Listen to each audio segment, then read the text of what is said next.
दुनिया के एकमात्र ऐसे योद्धा जिन्होंने इस ओम हनुमान जी को हराया था। आखिर कौन था वो शक्तिशाली योद्धा जिसके सामने पवन पुत्र हनुमान जी भी नहीं टिक पाए। चलो दोस्तों, अब चलते हैं और करते हैं ज्ञान की बात। और वीडियो में आगे बढ़ने से पहले हमारे चैनल को सब्सक्राइब करें और बेल आइकन को दबाना ना भूलें। हनुमान चालीसा की एक चौपाई में वर्णन मिलता है, चारों युग प्रताप तुम्हारा, हो यह प्रसिद्ध जगत उजियारा। अर्थात हनुमान जी को चारों युग में कोई परास्त नहीं कर सकता, ना तो उन्हें कोई युद्ध में हरा सकता है। लेकिन आपको ये जानकर आश्चर्य होगा कि एकमात्र एक ऐसे योद्धा भी थे जिन्होंने हनुमान जी को हराया था। तो चलिए दोस्तों, जानते हैं आखिर वो कौन थे। काश योद्धा। बहुत पुराण और स्कंद पुराण में एक काश कथा का वर्णन मिलता है। कथा के अनुसार जिन योद्धा ने हनुमान जी को हराया था वह कोई और नहीं बल्कि एक तपस्वी मच्छिंद्र नाथ जी के नाम से विख्यात है। जी हाँ, मच्छिंद्र नाथ जी एक बहुत बड़े तपस्वी थे जिन्हें मंत्र की सिद्धियां प्राप्त थी। इन पर स्वयं भगवान शिव की कृपा भी थी। ये जो कहते थे वही हो जाता था।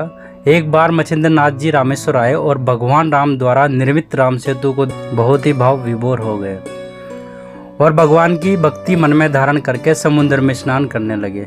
तभी वहां पर वानर के बेस में उपस्थित हनुमान जी की नज़र उन पर पड़ी। हनुमान जी जानते थे कि मच्छिंद्र नाथ जी बहुत बड़े तपस्वी है, फिर भी हनुमान जी ने मच्छिंद्र नाथ जी की परीक्षा लेने का विचार किया। परीक्षा लेने के लिए हनुमान जी ने अपनी लीला आरंभ की और जोर से बरसात होने लगी।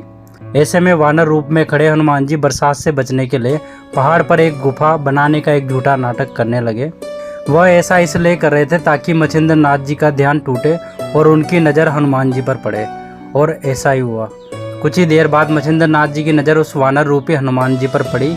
तब मच्छिंद्र नाथ जी ने उस वानर से कहा, हे वानर, ऐसी मुद्रा क्यों कर रहे हो? प्यास लगने पर कुआं खोद रहे हो, जबकि इसके लिए तुम्हें पहले ही प्रबंध कर लेना चाहिए था। यह सुनकर हनुमान जी रूपी वानर ने मच्छिंद्र नाथ जी से पूछा, शक्ति की बात करने वाले आखिर आप है कौन? मच्छिंद्र नाथ जी बोले, मैंने सिद्धियां की हुई है और मुझे मंत्र की शक्तियां प्राप्त है, साथ ही स्वयं भगवान शिव का आशीर्वाद भी मेरे साथ है।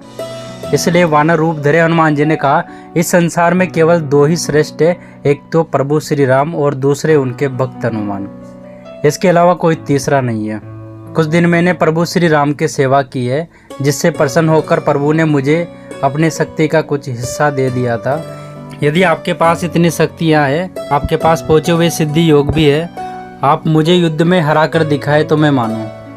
फिर क्या, मच्छिंद्र नाथ जी और हनुमान जी के बीच एक भयंकर युद्ध शुरू हुआ।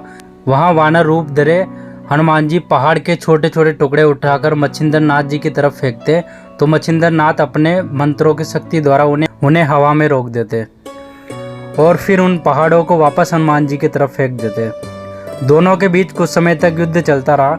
ऐसे में हनुमान जी की आधी से ज़्यादा शक्ति निस्वर हो चुकी थी, लेकिन वहाँ पर मच्छिंद्र नाथ जी डट के खड़े हुए थे। वो बार बार अपने मंत्रों की शक्ति से हनुमान जी को हर बार विफल कर देते थे। इस महायुद्ध में हनुमान जी की आधे से ज़्यादा शक्ति खत्म हो चुकी थी। हनुमान जी को बड़ा आश्चर्य हो रहा था, आखिर ये कैसे संभव है। आज तक उन्हें कोई परास्त नहीं कर सका। युद्ध का कोई निष्कर्ष निकलता उससे पहले वहाँ पर हनुमान जी के पिताजी आ गए और उन्होंने दोनों का युद्ध रुकवाया। फिर उन्होंने स्वयं मच्छिंद्र नाथ जी से माफ़ी मांगी। ऐसे में हनुमान जी ने अपने पिता की बात मानी और स्वयं मच्छिंद्र नाथ जी से क्षमा मांगी। दोस्तों, इस प्रकार मच्छिंद्र नाथ जी से हनुमान जी हार गए थे और वही एकमात्र ऐसे योद्धा थे जिनसे पवन पुत्र हनुमान की हार हुई थी। लेकिन दोस्तों, हम आपको बता दें कि हनुमान जी की हार नहीं हुई थी, बल्कि वह मच्छिंद्र नाथ जी की परीक्षा ले रहे थे। अगर आपको ये खास जानकारी वीडियो अच्छी लगी है तो इस वीडियो को लाइक करें, हमारे चैनल को सब्सक्राइब करें और ज़्यादा से ज़्यादा वीडियो को शेयर करें। Thank you so much.